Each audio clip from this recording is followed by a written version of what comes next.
इंदिरा जी को आमंत्रित कर रहा हूँ।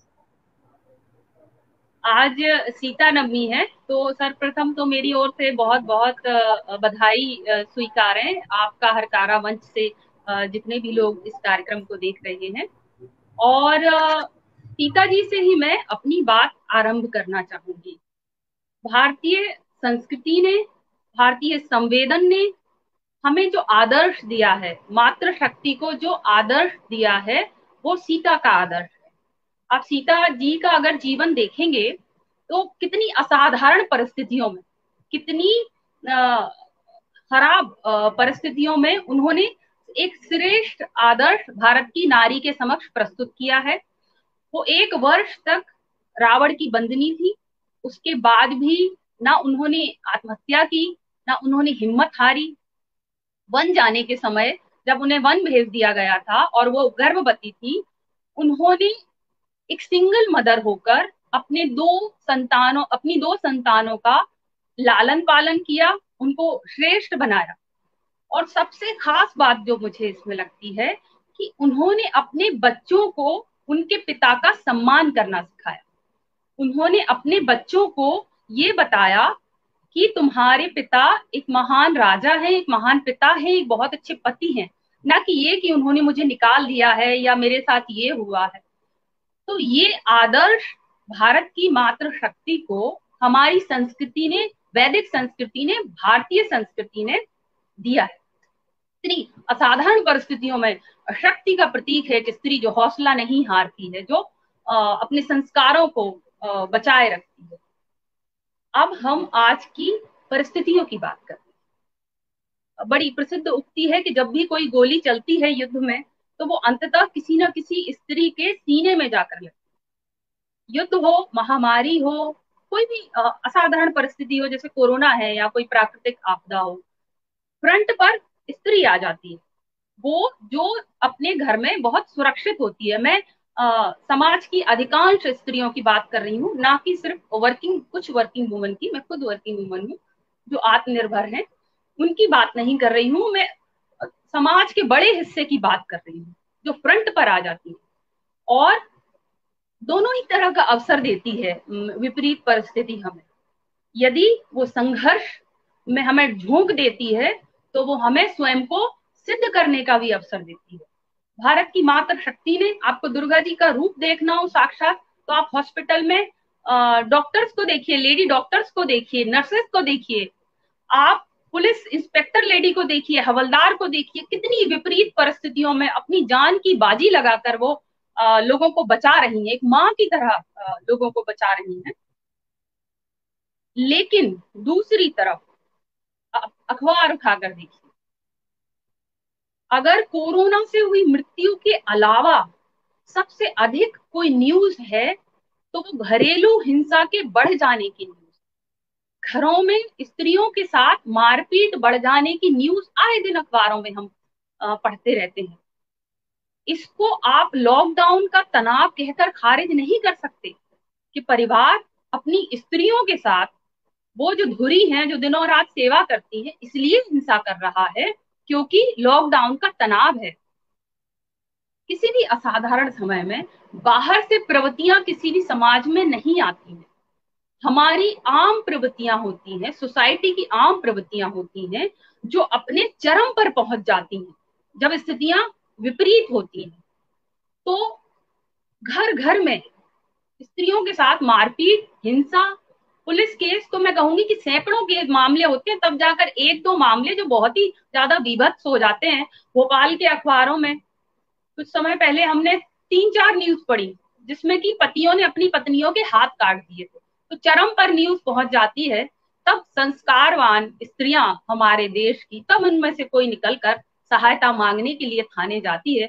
अन्यथा तो तमाम स्त्रियां पति मारपीट को बहुत सामान्य समझते हैं और पत्नियां भी थोड़ा रोध होकर जीवन का हिस्सा समझते हैं। तो ये इस सोसाइटी में कैसे हो गया?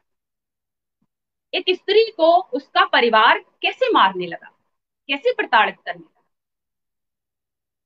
स्त्री सहधर्मिणी, साथी, सहभागिनी से संपत्ति कैसे हो गई? जमीन, पुरुष की संपत्ति है, परिवार की संपत्ति है, मकान संपत्ति है, पशुधन संपत्ति है, शहर में फ्लैट और कार संपत्ति है, लेकिन स्त्री संपत्ति नहीं है। स्त्री आपकी सहधर्मिणी है, आपकी साथी है, आपके परिवार की सम्मानित सदस्य है, आपके बच्चों की माँ है। उसके साथ घरेलू हिंसा, वो भी ऐसे देश में, भारत जैसे देश में, हमारा देश विश्व गुरु रहा है। मैत्रेयी का तमसो मां ज्योतिर्गमय अजर अमर है, आज तक गूंजता है। मैत्रेयी, रोमा, लोपामुद्रा, कितनी पढ़ी लिखी स्त्रियां थी जिन्होंने वेदों की ऋचाएं लिखी थी। संसार को पहली पुस्तक हमने दी, ऋग्वेद भारत ने दी। दुनिया का सबसे ज्यादा विद्वान देश, सबसे पुराना पढ़ा लिखा देश, सबसे ज्यादा पढ़ी लिखी स्त्रियों का देश आज इस स्थिति में है कि स्त्रियां मार खाती हैं और इसको जीवन की सामान्य बात समझती हैं। तो ये कंडीशनिंग कैसे हो गई? देखिए, समय कम दिया गया है क्योंकि इस मंच से मुझे, लेकिन मैं एक बहुत जरूरी मुद्दे पर और आपका ध्यान खींचना चाहूंगी। अखबारों में एक और न्यूज, अगर एक न्यूज होती या दो न्यूज होती, बार हमें समाज बताते हैं कि समाज में क्या चल रहा है, तो मैं मानती कि ये व्यक्तिगत कारण था। पति की कोरोना से मृत्यु पर पत्नी ने आत्महत्या कर ली, हॉस्पिटल की छत से कूदकर, जहर खाकर, फांसी लगाकर। ये इतनी ज्यादा संख्या में क्यों हो रहा है? क्यों स्त्री भयभीत है पूरे सिनारियों से? उच्च शिक्षित स्त्रियां, पढ़ी लिखी स्त्रियां, नौकरी पेशा स्त्रियां, वे क्यों आत्महत्या कर रही हैं?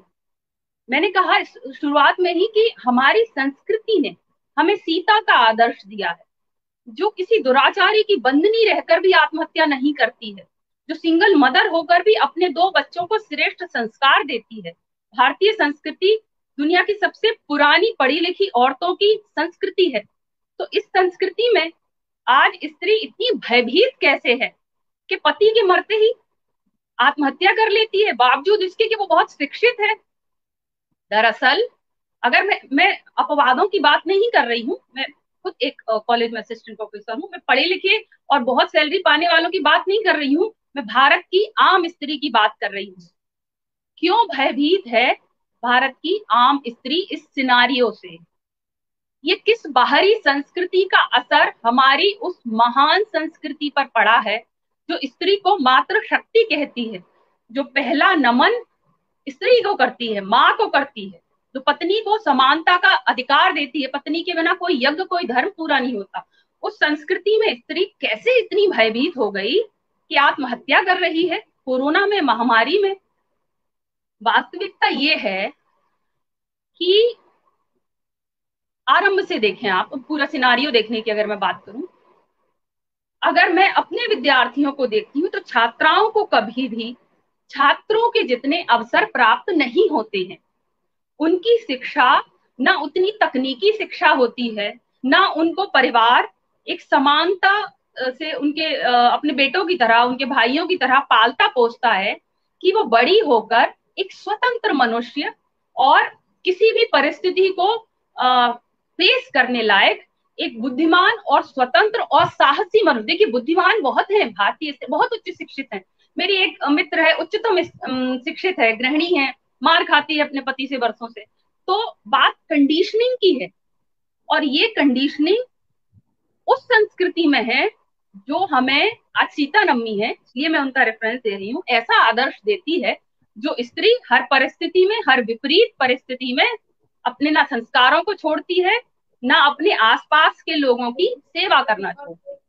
ये संस्कार जिस संस्कृति ने हमें दिए हैं, उसमें आज अगर ये स्थिति है कि स्त्री अपने माहौल से डरी हुई है, तो मैं समझती हूँ कि इस पर हम सभी को विचार करना चाहिए। और आपका हरकारा मंच ने एक अवसर दिया इस टॉपिक को उठाने का। समय चूंकि कम था, इसलिए मैं अपनी इतनी ही बात रखकर अपनी बात को विराम दे। बिल्कुल, बहुत बहुत धन्यवाद इंदिरा जी आपका। अब हम प्रश्नों की ओर चलते हैं। एक प्रश्न जो मेरा स्वयं का है वो आप सभी के समक्ष में छोड़ता हूँ।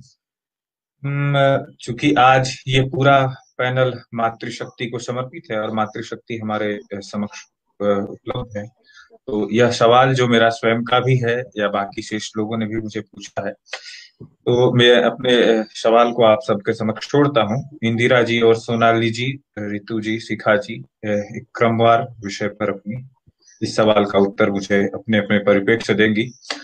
मेरा ये सवाल है कि जो विश्व का फेमिनिज्म है और जो भारत का फेमिनिज्म है, इन दोनों में बेसिक अंतर क्या है? और भारत का फेमिनिज्म तो गार्गी, मैत्रेयी और उभय भारती के जमाने से रहा है, शायद पहले भी रहा है। तो अभी जो वैश्विक नायिकाएं हैं जो भारतीय फेमिनिज्म की, या जो एक नया परिप्रेक्ष्य है, ये भारत में कैसे आया और इसका समाधान क्या है? और क्या सच में हमें उनसे प्रेरणा लेने की जरूरत है जिन्होंने महिलाओं को मताधिकार आज ही के दिन दिया था अमेरिका में? जी, डॉक्टर इंदिरा जी। इंदिरा जी म्यूट है आप। म्यूट जी जी म्यूट जी है माइक। हाँ, बोलिए बोलिए इंदिरा जी। म्यूट कर दें। तो देखिए, जी पश्चिम का जो फेमिनिज्म है और भारत का जो फेमिनिज्म है, देखिए सबसे पहले तो मैं कहूंगी कि हमें फेमिनिज्म की जरूरत नहीं है।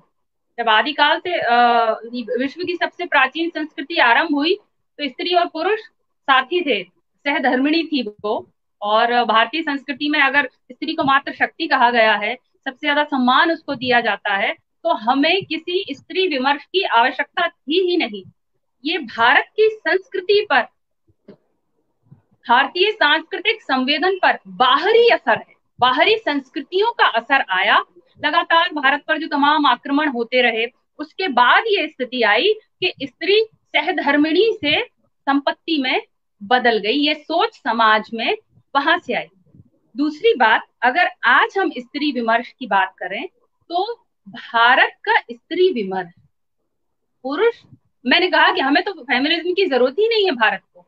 हम स्त्री और पुरुष को साथी मानते हैं।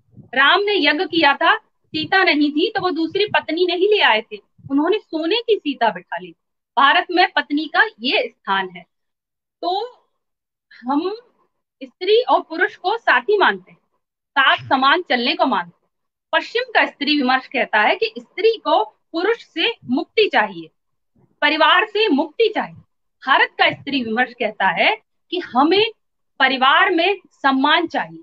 और मैं तो इससे भी आगे बढ़कर के एक बात कहती हूँ कि यदि हम अपने, देखिए समय क्योंकि बहुत कम है और ये आपका जो प्रश्न है उस पर बहुत बात की जा सकती है, पर मैं तो ये कहूंगी कि हम यदि सिर्फ अपने संस्कारों की तरफ लौट चले, जो आधुनिक स्त्री विमर्श है उस पर दो शब्दों में अपनी टिप्पणी अपनी ये करना चाहूंगी कि कैफेटेरियाई विमर्श, वाइन पीने वाली महिलाओं का विमर्श, स्त्री विमर्श कभी नहीं हो सकता। वे नववधुएं जो जलाई जा रही हैं, वे कन्याएं जो गर्भ में मार दी जा रही हैं, वे माताएं जो घर से बाहर धकेल दी जा रही हैं, उनको अगर समाज की मुख्य धारा में वापस से, आज आपने जो नवीन जी टॉपिक रखा आपका हरकारा इस मंच से कि मातृशक्ति, तो वो संस्कृति, वो सांस्कृतिक संवेदन जो अपनी स्त्री को पूजता है, जो अपनी स्त्री को सहधर्मिणी मानता है, उसको किसी बाहरी विमर्श की कभी जरूरत नहीं है। जरूरत है सिर्फ अपनी संस्कृति की तरफ लौटने की। जरूरत है सिर्फ स्त्री को स्त्री देह समझने के बजाय मातृ शक्ति समझने।